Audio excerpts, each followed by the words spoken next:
Hello everyone, అందరు ఎలా ఉన్నారు? నేనైతే చాలా బాగుంది. వెల్కమ్ టు గీతారాణి ఛానల్ అండి. అండ్ ఎవరైనా నా ఛానల్ ఫస్ట్ టైం చూస్తుంటే ప్లీజ్ సబ్స్క్రైబ్ చేసుకోండి. ఈరోజు లాంగ్ వీడియో అయితే నేను వీడియో అయితే తీస్తున్నాను అనమాట. అండ్ దీనికి టైప్యాడ్ ఏం లేదు కదండి, హ్యాండ్ తీస్తున్నాను కాబట్టి కొద్దిగా షివరింగ్ అవుతుంది. మీరు వీడియోని అయితే స్కిప్ చేయకుండా చూడండి. నేనైతే ఫుల్ క్లారిటీ ఇస్తాను. అమ్మ వాళ్ళ ఇంటికి ఎందుకు వచ్చానని మీకు లాంగ్ వీడియోలో చెప్తానని చెప్పాను కదండి. దానికైతే ఒక కారణం అయితే ఉంది. అదేంటనేది మీరు వీడియో చూస్తుంటే నేను క్లియర్గా చెప్పేస్తాను. అండ్ మేమైతే ప్రజెంటు ఎక్కడున్నాం అనేది నాది ఛానల్ ఏంటంటే అండి, అదేందో ఇంతకుముందు ఫస్ట్లో ఈ క్లిక్ ఛానల్ అనేది ఉంది. రీసెంట్గా నేను ఓపెన్ చేసిన ఛానల్ అయితే లేదనమాట. దాంట్లో నాకు ఇంకా సబ్స్క్రైబర్స్ ఎక్కువ ఉన్నారు. ఇంకా ఈ ఛానల్ అయితే దీంట్లో కంటిన్యూ చేస్తున్నాను నేను. అండ్ యూపీ నుంచి మేమైతే ఆంధ్రప్రదేశ్ ఏపీకి అయితే వచ్చేసామండి. అక్కడ ఉండట్లేదు, ప్రజెంట్ ఇక్కడికి వచ్చేసాము. ఇక్కడ తెలంగాణ దగ్గర ఖమ్మం దగ్గర ఉంటున్నాం అనమాట మేము. అది ముందు వీడియోలో మీకు చెప్తాను. ఇక్కడికైతే అమ్మ వాళ్ళ ఇంటికి అయితే ఎందుకు వచ్చానంటే అండి, నేను అండ్ ఇక్కడ అబ్బాయిలు ఇంతకుముందు మేము యూపీలో ఉండటం వల్ల ఇక్కడ స్టడీకి అయితే జాయిన్ అయ్యారు కదండి అమ్మ వాళ్ళ దగ్గర నుంచి. వాళ్ళు ఇంకా మళ్ళీ ఈ ఇయర్ కూడా ఇక్కడే అయితే స్టడీ కంటిన్యూ చేస్తున్నారు. అండ్ మేమైతే ఖమ్మంలో చేర్పిద్దామని చూసామండి స్కూలు. కానీ ఖమ్మంలో ఏమవుతుందంటే తెలంగాణ అవుతుంది, మళ్ళీ తెలంగాణ అవటం మళ్ళీ స్టడీ అనేది కొద్దిగా చేంజ్ అవుతుంది అనమాట. వాళ్ళకి అదిగాక పిల్లలకి ఏంటంటే ఇక్కడ చదువుకోవటం ఇష్టపడుతున్నారు, కానీ అక్కడ చదువుకోవడానికి అసలు వాళ్ళు ఇష్టపడతలేదండి.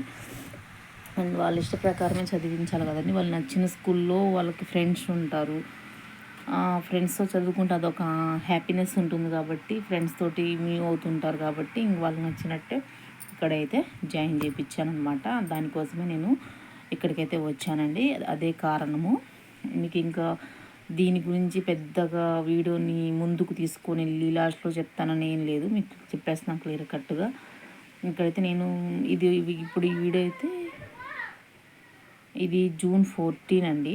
నేను June 12 అయితే స్కూల్ అయితే జాయిన్ చేయించేసాను ఇద్దరిని. ఆల్రెడీ పుస్తకాలు తెచ్చాను, ఇంకా పుస్తకాలకి అట్లా వేయాలన్నమాట. అట్లా వేసి మండే నుంచి స్కూల్ అయితే కంటిన్యూగా స్టార్ట్ అయిపోతుంది. ఇక్కడ నుంచి చదువుకోవడానికి ఇష్టపడ్డారండి. ఇక్కడ స్టడీ అనేది చాలా బాగుంది. ప్లస్ ఇప్పుడు మా పెద్ద బాబు చిన్న బాబు చదివే స్కూల్లో ఏంటంటే అండి, ఒలింపియాడ్ సెక్షన్ అనేది ఉంది. దాన్ని ఇప్పుడు నుంచే పిల్లల్ని సివిల్కి ప్రిపేర్ చేస్తారని కొత్తగా ఐకానిక్ అనేది కూడా దాంట్లో యాడ్ చేయడం వల్ల వాళ్ళైతే చాలా ఇంట్రెస్ట్గా చదువుకోవడానికి ఇష్టపడుతున్నారు ఇక్కడ. వాళ్ళని ఇక్కడే చదివించడానికి నేనైతే సిద్ధపడ్డాను.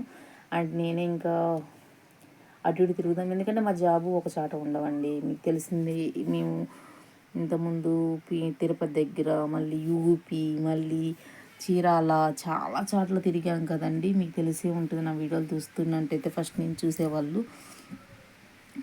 ఇంకా వాళ్ళని తిప్పితే వాళ్ళు ఇప్పుడు ఏంటంటే పెద్ద బాబు 6th 7th వెళ్ళాడండి, చిన్న బాబు వచ్చి 5th క్లాస్ అవుతున్నాడు. 6th క్లాస్ అనమాట. వాళ్ళు ఈ టైంలో స్టడీ డిస్టర్బ్ చేశాను అనుకోండి, ఇంకా 3 years చదివితే ఏడు తిరిగి మన దగ్గర ఏంటి ఉండరండి. హాస్టల్లో వెళ్ళే పిల్లలే అనమాట, ఉండేవాళ్ళు కాదు, బాయ్స్ కాబట్టి. అండ్ బాయ్స్ అనేది గర్ల్స్ అనేది నేనైతే తేడా అయితే చూపించను, నాకు ఇద్దరు ఒకటే. కానీ బాయ్స్ అంటే కొద్దిగా వాళ్ళకి స్టడీ అనేది బాగుండాలి కదండి. మగపిల్లలు అనేవాళ్ళు కంపల్సరీ చదువుకోవాలి. చదువు ఉంటేనే అండి వాళ్ళ రోజుల్లో.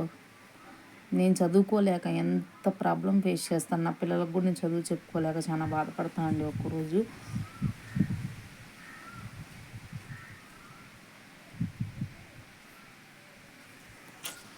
చాలా బాధ అనిపిస్తుంది, అది గుర్తు తెచ్చుకుంటే నేనైతే వాళ్ళకు కూడా చెప్పుకోలేను.